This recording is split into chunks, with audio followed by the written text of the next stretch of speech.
The worship of God in the home, it does many things to the individuals who are taking part, to the husband, to the wife, to the children.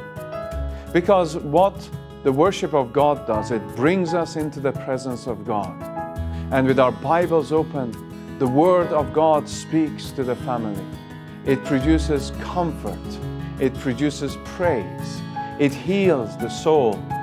It restores us. It convicts us. It challenges us. It rebukes us. And all of those things can be dealt with in the home. And we can discuss those things together.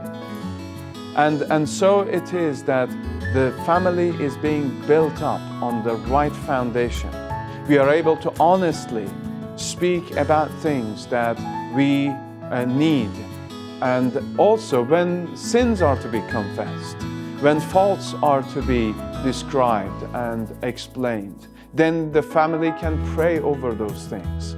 And so the relationships are restored as well in the home. What a wonderful thing it is for children to confess their faults to one another and then to pray for one another. When a husband and a wife can confess their faults with one another at the beginning of the day or at the close of the day or throughout the day at the different times, and then to pray for one another, then they are restored. When they confess their sins to God, their relationship is restored with the Lord as well. And God's blessing is upon it. We find ourselves at every family worship at the foot of the cross of the Lord Jesus Christ, who is the only Savior.